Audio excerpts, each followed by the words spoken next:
Good morning बच्चों। Sardar Patel public school कटरापुर Sikar से मैं हिंदी अध्यापिका सुमिता कक्षा चार के पढ़ेंगे। आज हम पाठ 10 का नाम है फुटबॉल का खेल।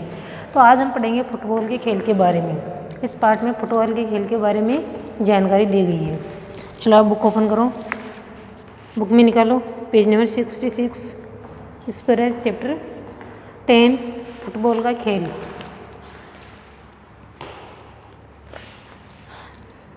देखो बुक में, खेलों में फुटबॉल को श्रेष्ठ माना जाता है कि जो खेल खेलते हैं हम उसमें फुटबॉल का खेल है उसको श्रेष्ठ माना जाता है, उत्तम माना जाता है। इसमें जिस चतुराई, सावधानी और फुर्ती की ज़रूरत पड़ती है वह अन्य खेलों में कहा। जो फुटबॉल का खेल होता है वो बड़ी सावधानी से खेला जाता है और समझदारी से, और इसमें फुर्ती की भी आवश्यकता होती है, फुर्ती की भी ज़रूरत होती है कि आलस से वो खेल नहीं खेला जाता है। वो इतनी ज़रूरत अन्य खेलों में, दूसरे खेलों में नहीं होती है। कि फुटबॉल का खेल है वो बड़ी समझदारी, सावधानी मतलब ध्यानपूर्वक से और फुर्ती से खेला जाता है। यह खेल युद्ध से कम नहीं है कि फुटबॉल का खेल होता है वो किसी युद्ध से कम नहीं, किसी लड़ाई से कम नहीं है, क्योंकि इसमें विरोधी दल से पूरा मुकाबला किया जाता है। विरोधी किसको बोलते हैं? विपक्षी, कि जो सामने वाला दल होता है उससे तो पूरी तरह से उसका सामना किया जाता है, मुकाबला किया जाता है। इस खेल में खिलाड़ियों का लक्ष्य गोल करना होता है। कि फुटबॉल का खेल होता है इसमें खिलाड़ियों का लक्ष्य क्या होता है? खिलाड़ियों का लक्ष्य मतलब होता है उद्देश्य। खिलाड़ियों का उद्देश्य होता है गोल करना। फुटबॉल खेलने का मैदान 80 गज चौड़ा और 120 गज लंबा होता है। और फुटबॉल खेलने का मैदान कैसा होता है, कितना लंबा होता है और कितना चौड़ा होता है? तो इसकी लंबाई होती है वो तो होती है 120 गज और चौड़ाई होती है 80 गज। इसके दोनों ओर 8-8 फुट ऊंचे गोल पोस्ट। कि फुटबॉल का खेल का जो मैदान होता है उनके दोनों ओर 8-8 फुट ऊंचे गोल पोस्ट होते हैं और उन गोल पोस्टों पर मुस्तैद एक गोलकीपर होता है। और जो गोल पोस्ट होता है उन पर एक तो मुस्तैद होता है, मतलब मुस्तैद एक गोलकीपर होता है। गोलकीपर किसको बोलते हैं? जो गोल की रक्षा करता है। मैदान में दोनों ओर 10-10 खिलाड़ी होते हैं। और फुटबॉल में खिलाड़ी कितने होते हैं? 10-10 खिलाड़ी होते हैं दोनों टीमों में। कि आमने सामने 2 टीम तो होती है ना। ये फुटबॉल खेल की व्यवस्था है और इस तरह उसकी व्यवस्था होती है फुटबॉल के खेल की। इसके मैदान कैसा होता है, कितना लंबा, कितना चौड़ा होता है और कितने खिलाड़ी होते हैं, एक गोलकीपर होते हैं। अब देखो उसमें बुक में दिए गए चित्र में दोनों ओर खिलाड़ियों के पाँव फड़क रहे हैं। कि ये चित्र दिया हुआ है, इसमें 2 टीम है, एक इस साइड है एक इधर है, और दोनों टीम के जो खिलाड़ी हैं उनके पाँव फड़क रहे हैं, मतलब वो खेलने के लिए तैयार है।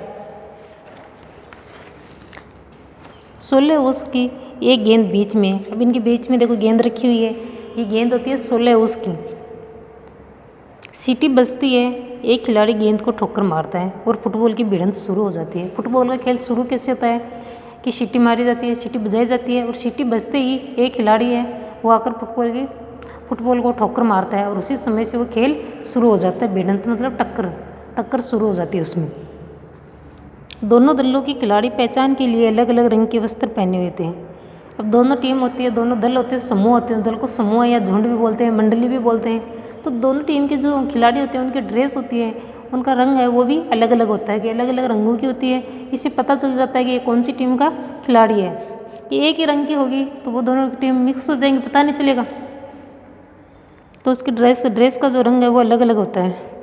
सभी खिलाड़ियों की अपनी अपनी जगह निर्धारित है, उनकी जगह है वो भी निश्चित होती है। खिलाड़ी इतनी जगह में ये खिलाड़ी खेल सकते हैं, वो सीमा निश्चित है कि उनकी जगह की जो सीमा होती है, खेलने की सीमा, वो भी निश्चित है जहाँ उन्हें खेलना है।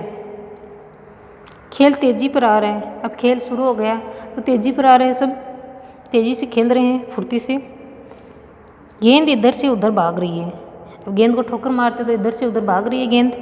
प्रत्येक दल अपने विरोधी दल की ओर गेंद लेकर चढ़ाई करने का प्रयत्न कर रहा है। कि प्रत्येक दल है, प्रत्येक समूह है, वो अपने विरोधी दल है, जो विपक्षी दल है, टीम है, उनकी ओर बॉल चढ़ाई करने, बॉल मतलब गेंद लेकर चढ़ाई करने का चढ़ाई होते हैं कि उसका और गेंद करे, गोल करे, इस तरह वो खेल रहे थे, कोशिश कर रहे हैं। दोनों दलों की पोशाकों से भिन्न दूर से ही पहचान में आने वाली पोशाक पहने। कि दोनों दल के जो खिलाड़ी ड्रेस पहने हैं उनसे अलग रंग की ड्रेस पहने, एक आता है सिटी हाँ व्यक्ति कि दोनों टीम के जो खिलाड़ी है उसकी ड्रेस तो अलग रंग की है और एक व्यक्ति और है उसकी ड्रेस है उनसे अलग है दोनों टीमों से। तो वो व्यक्ति आता है सीटी हाथ में लिए हुए और गेंद के साथ वह भाग रहा है कि वो व्यक्ति सीटी बजाता है, सीटी उसके हाथ में रहती है और वह गेंद के साथ साथ भागता है। वह गई गेंद, वह हुआ गोल और वह बजी सीटी।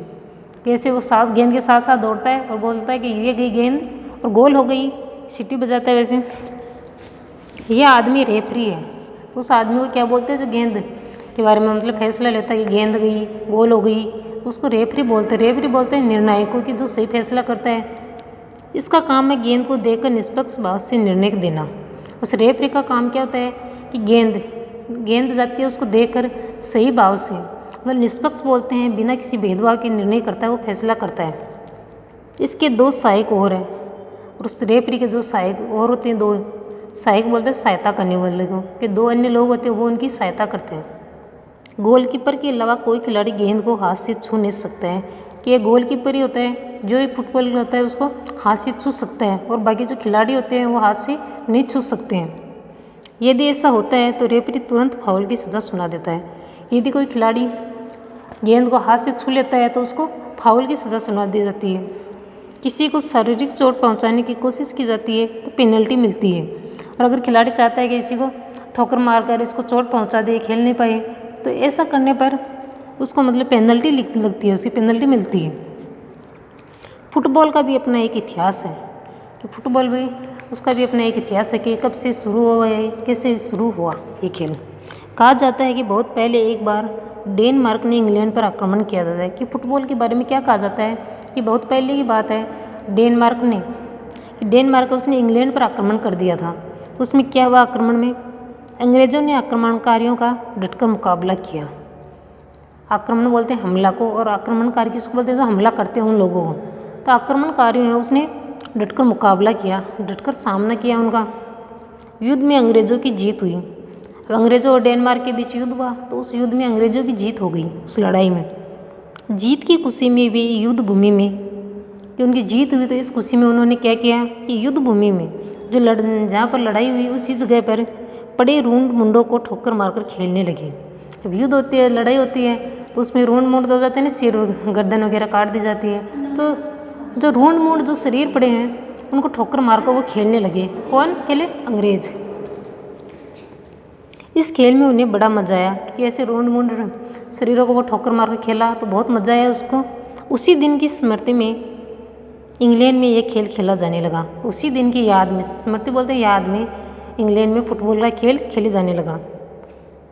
पहले खेल में चमड़े की गेंद का प्रयोग होता था, कि पहले जो फुटबॉल का खेल खेलते तो चमड़े की गेंद का प्रयोग होता था, कि उस टाइम रबर नहीं होता था, रबर का आविष्कार नहीं हुआ था।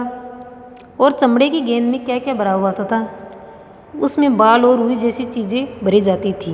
ये चमड़े की गेंद होती थी और उसके अंदर रुई और बाल भरे हुए होते थे। बाद में रबड़ का आविष्कार होने पर ब्लेडर में हवा भरी जाने लगी, और रबड़ का आविष्कार हो गया तो उसके बाद में ब्लेडर बनाकर उसमें हवा भरी जाने लगी। फुटबॉल का खेल आजकल सारी दुनिया में बड़ी रुचि के साथ खेला जाता है। कि फुटबॉल का खेल है अब सारी दुनिया में, कि पूरे विश्व में बड़ी रुचि के साथ खेला जाता है। तो ये फुटबॉल के खेल के बारे में इस चैप्टर में बताया गया है कि फुटबॉल के खेल का मैदान कैसा होता है, कितने खिलाड़ी होते हैं, कितने गोलकीपर होता है, रेफरी होता है, उसका क्या कार्य होता है, ये सब बताया गया है। तो ये आपको पढ़ना है और समझना है इस पाठ को। इसके वर्ड मीनिंग और हार्ड वर्ड मैंने भेज दिए हैं, वो आप कर लेना। Thank you.